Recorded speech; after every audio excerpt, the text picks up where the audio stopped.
Inside every Toyota built after 2004 sits a pink fluid the owner's manual calls good for 10 years or 100,000 miles. That number is a lie. By year 5, the chemistry inside the engine has already turned against itself, and the damage that follows is permanent. It is a quiet failure unfolding molecule by molecule inside the cooling systems of millions of Camrys, Highlanders, and RAV4s across North America. Almost none of the owners know it is happening.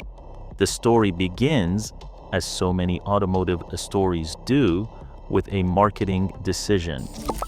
When Toyota transitioned to its new super long life coolant, the fluid was advertised as a lifetime solution. Change it once at 100,000 miles, the schedule said. Change it again every 50,000 miles after that. Dealers repeated the interval. An entire generation of Toyota drivers came to believe their cooling systems required no thought at all. But was that belief ever grounded in engineering, or was it grounded in something else entirely? The reality, according to the engineering data and the mechanics who have spent careers inside Toyota dealerships, is far less reassuring.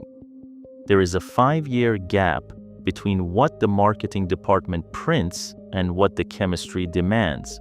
The cost does not appear on Toyota's balance sheet. It appears in service bays at year 7 and year 8 on the invoices handed to owners who never understood what was quietly happening inside their radiators. Why the silence? Why does a company known worldwide for engineering discipline publish an interval that shortens the life of its own components? The answer is not in the laboratory. The answer is in the warranty office. In 2004, Toyota introduced Super Long Life Coolant, SLLC, replacing the older Red Long Life Coolant. The new pink fluid carried an aggressive promise. The first change is at 100,000 miles, or 10 years. Subsequent changes are every 50,000 miles. To the average American buyer, the message was clear. The cooling system could be forgotten, filed away in the same category as the paint. But inside Toyota's own corporate family, the story was different. Hino, the heavy-duty truck division owned by Toyota, quietly published a 3-year interval for the exact same pink super long life coolant, SLLC. It was the same fluid, but the truck engineers did not trust it past year 3, while the marketing team selling cars in American driveways insisted it lasted 10 years. Which number should a Toyota owner believe? To understand why, it helps to look at what coolant actually is. The pink fluid inside a Toyota radiator is not simply ethylene glycol and water. It is an engineered chemical system loaded with corrosion inhibitors, pH buffers, and organic acid technology additives designed to protect every aluminum surface in the cooling loop. The ideal operating pH sits between 8.5 and 10.5, a slightly alkaline range that shields the aluminum radiator core, the water pump impeller, the passages drilled through the cylinder head, and the thin copper tubing inside the heater core. As long as the alkalinity holds, the metal stays protected.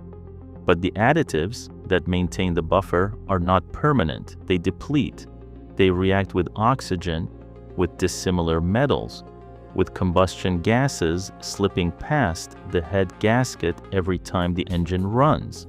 And when the inhibitors deplete, the pH drops. Once the pH of the coolant falls below 7.0, the fluid turns acidic. That acid coolant consumes aluminum from the inside out. Laboratory testing shows the degradation begins measurably between year 3 and year 4.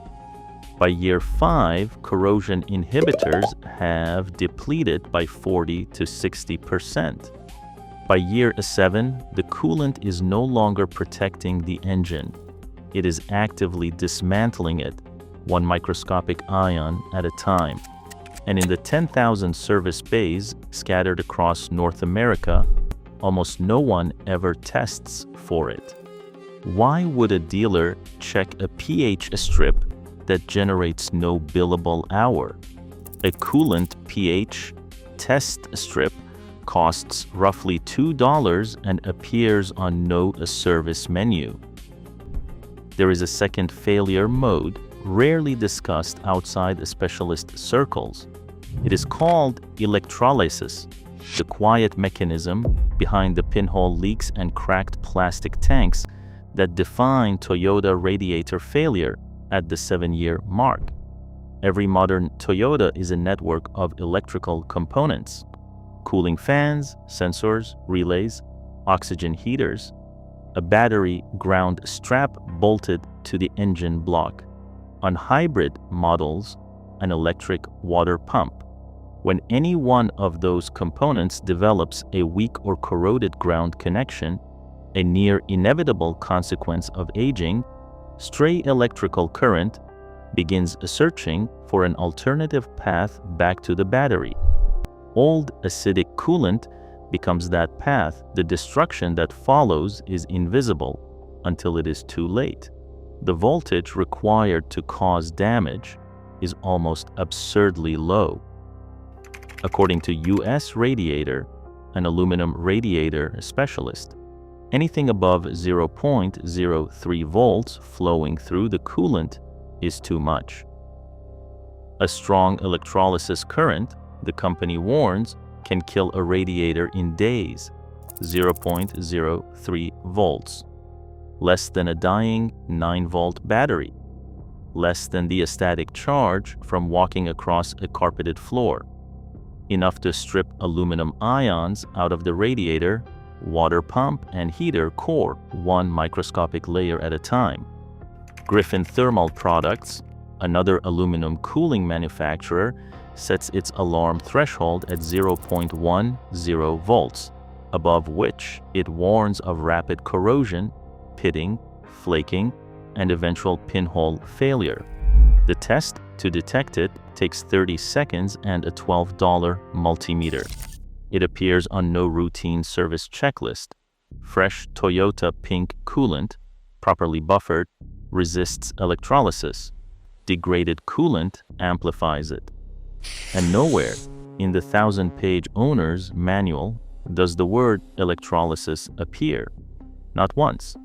How does a failure mode capable of killing a radiator in days escape every page of the maintenance documentation?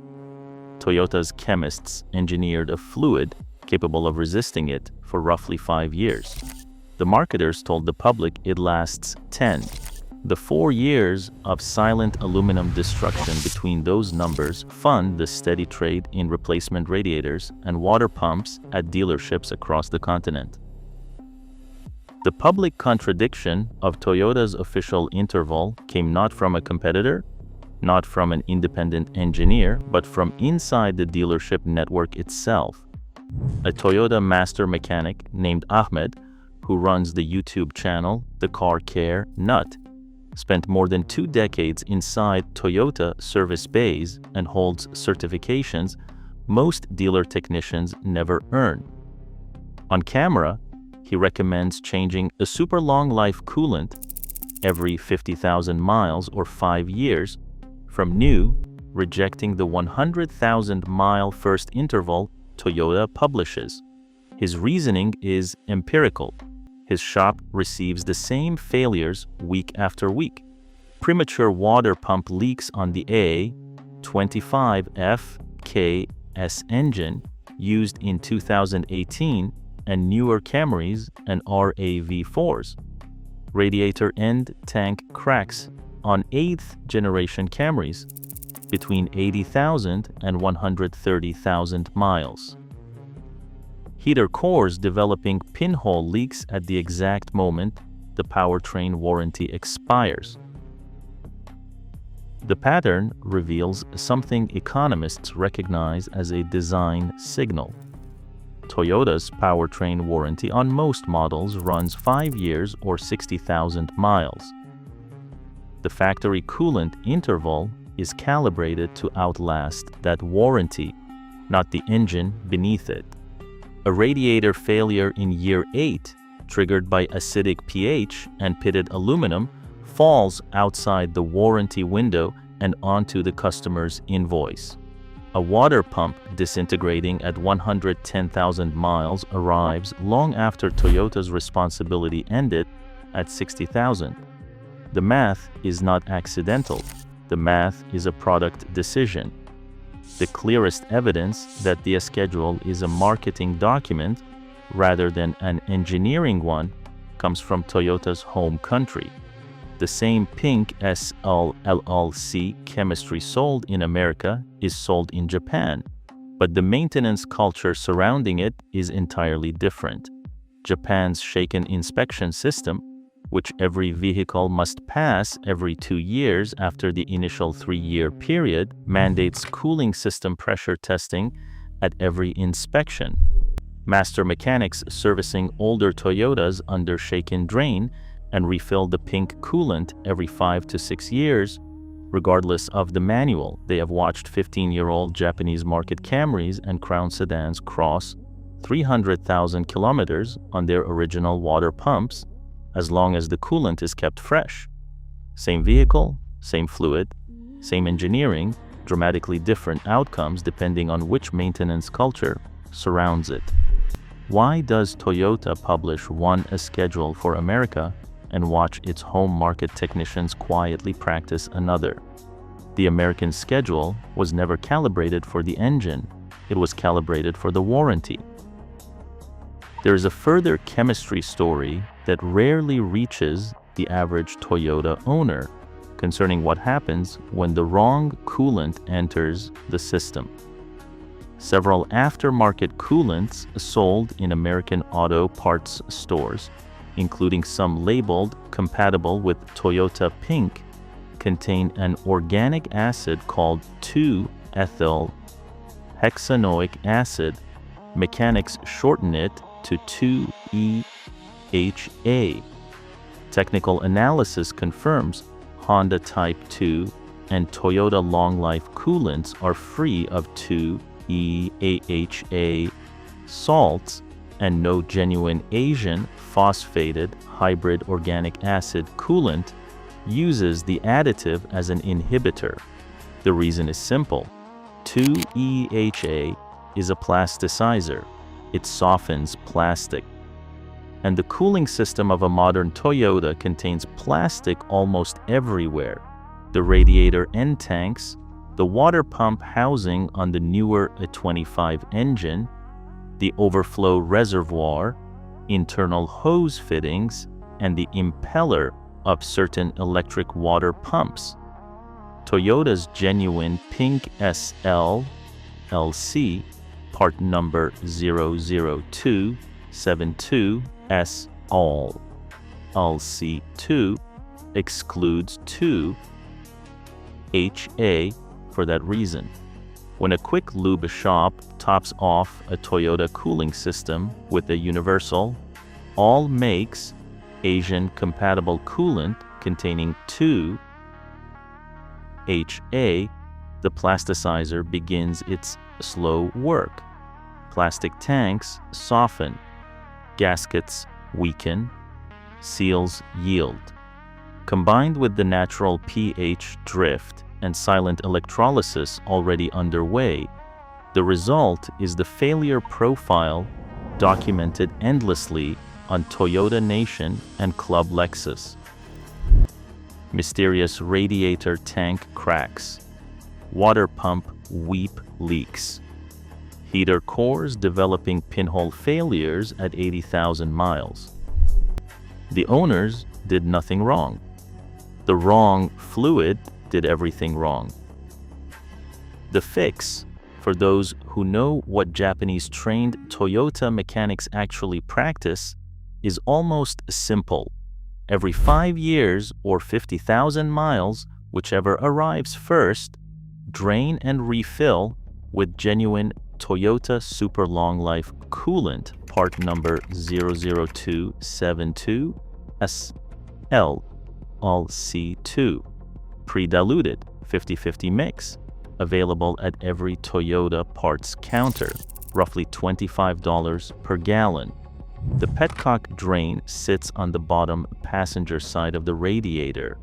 Drain, refill, run to operating temperature with the cap off to release trapped air, then drain again after a short drive to flush residual fluid from the engine block. Refill. Confirm the pH with a test strip, roughly $8 for a pack of 50. Total cost $25. Total time 1 hour. 1 hour every 5 years to prevent thousands in damage. Why is that figure missing from the dealer service menu? Against that figure stands the cost of inaction. RepairPal data shows a Toyota Highlander water pump replacement runs labor between $583 and $855, with parts between $354 and $408. Kelley Blue Book estimates the same job between $375 and $787 total. On a V6 Camry, the operation becomes more expensive because the pump sits behind the timing belt and the engine must be partially lifted. A heater core replacement, when electrolysis has perforated the copper tubing inside, runs between $800 and $1,500 because the entire dashboard must come apart. $25 every 5 years, or thousands every decade. That is the calculation that never appears on a dealer service receipt. So why does the gap exist? Warranty mathematics, consumer psychology, and the quiet economics of comparison marketing. American buyers, surveyed over decades, consistently prize low maintenance costs above almost every other factor. Lifetime fluid sells better than a fluid requiring attention every 5 years. Long service intervals outperform shorter ones in the comparison charts that dictate magazine rankings and dealer brochures. Japanese engineering departments build components with enormous safety margins. The marketing departments that translate those products for North America know how far those margins stretch before the buyer notices the bill. The psychological genius lies in its invisibility. When the water pump fails at year 8, the owner does not blame Toyota. The owner blames luck, the weather, or the mechanic. Toyota builds among the most reliable vehicles in automotive history. Toyota also prints the schedule that defines the upper edge of that reliability. The pink fluid circulating through millions of Toyota radiators is not a lifetime fluid. It is a 5-year fluid sold under a 10-year label, protecting components engineered to last 300,000 miles in the hands of owners who understand what Japanese mechanics have long understood. Change the coolant every 5 years, and the radiator, water pump, and heater core stand a real chance of outliving the car itself. Leave it untouched for a decade, and the chemistry completes its work quietly, predictably, and expensively. The next video examines Toyota's other lifetime fluid, the transmission oil called Fill for Life, which Japanese mechanics have been changing every 60,000 miles for 4 decades. Hit subscribe, drop a comment with the mileage and the date of the last coolant change, and remember, the engine keeps a longer memory than the manual suggests.